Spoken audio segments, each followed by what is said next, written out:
Shalom saudaraku, hari ini hari pertama setelah kita memperingati kebangkitan Tuhan Yesus Kristus kemarin, dan saya ingin mengajak kita untuk sama-sama belajar apa yang Tuhan lakukan setelah kebangkitannya. Yang saya tekankan di sini adalah 40 hari dia ada di bumi ini sebelum ia terangkat.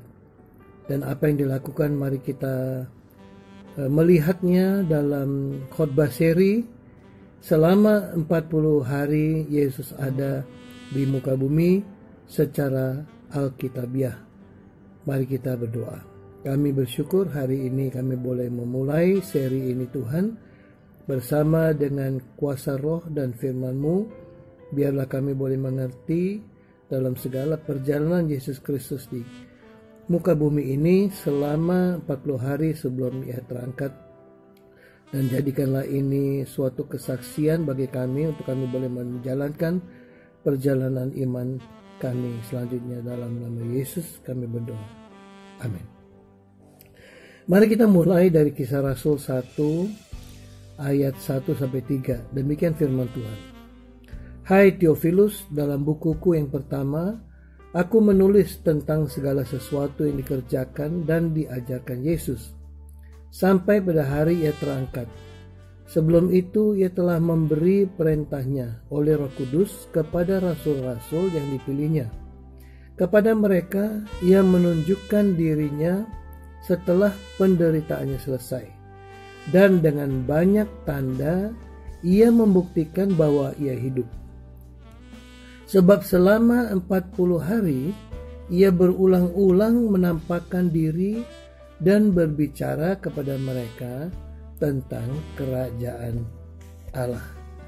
Oleh karena itu saudara, berita mengenai kerajaan Allah adalah penting untuk Yesus ingatkan kepada para muridnya, karena dia berulang-ulang datang untuk menampakkan diri dan berbicara mengenai kerajaan Allah. Sehingga ditegaskan oleh Yesus mengenai berita apa yang harus disampaikan murid-muridnya. Mari kita lihat. Berita mengenai kerajaan Allah merupakan hal yang sangat penting untuk kita ketahui dan beritakan. Karena Tuhan Yesus telah berulang-ulang menampakkan diri dan berbicara mengenai kerajaan Allah setelah kebangkitannya sampai ia terangkat. Bahkan pertobatan kerajaan Allah atau kerajaan surga merupakan pesan yang pertama dan yang utama dalam pelayanan Yesus Kristus di muka bumi ini. Bahkan pesan yang terakhir sebelum ia terangkat ke surga dalam Lukas 24 ayat 47. Dan selama ia ada di bumi, hanya kerajaan Allah yang diberitakan dan diajarkannya. Sedangkan banyak yang mukjizat dilakukannya sebagai kesaksian akan kuasanya.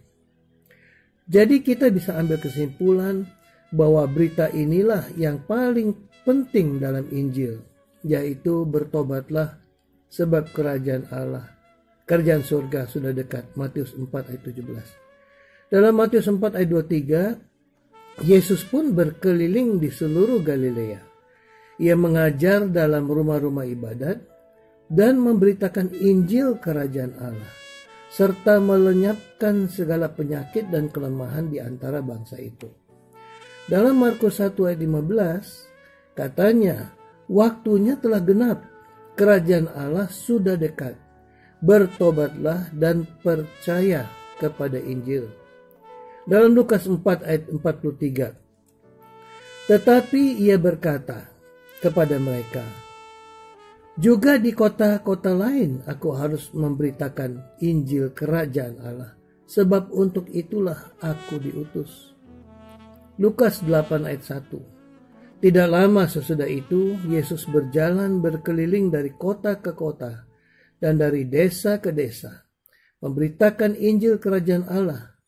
Ke-12 muridnya bersama-sama dengan dia. Lukas 16 ayat 16. Hukum Taurat dan kitab para nabi berlaku sampai kepada zaman Yohanes. Dan sejak waktu itu kerajaan Allah diberitakan. Dan setiap orang menggagahinya, berebut memasukinya. Yohanes 3 ayat 3. Yesus menjawab, katanya, aku berkata kepadamu, sesungguhnya jika seorang tidak dilahirkan kembali, ia tidak dapat melihat kerajaan Allah. Dan Yohanes 3 ayat 5 disebut, jawab Yesus, aku berkata kepadamu, sesungguhnya jika seorang tidak dilahirkan dari air dan roh, ia tidak dapat masuk ke dalam kerajaan Allah. Oleh karena itu, saudara, marilah kita lebih lagi mengenal kerajaan Allah melalui pengajarannya. Dan kiranya Roh Kudus menuntun kita bukan hanya untuk mengerti firman-Nya, tetapi terlebih untuk menjadi saksi dalam memberitakan kerajaan Allah melalui kehidupan kita. Matius 6 ayat 33 mengatakan, tetapi carilah dahulu kerajaan Allah dan kebenarannya, maka semuanya itu akan ditambahkan kepadamu. Demikianlah sesi pertama hari ini melalui pengajaran siang hari ini. Kita berdoa. Terima kasih Tuhan, kami siap untuk memasuki semua apa yang Tuhan boleh tekankan dan tegaskan, sehingga kami boleh mengerti segala sesuatunya. Berilah hikmat-Mu, roh dan firman-Mu yang hidup akan menghidupkan semua yang kami belajar di dalam hidup kami, dalam nama Yesus. Amin. Tuhan Yesus memberkati kita semua.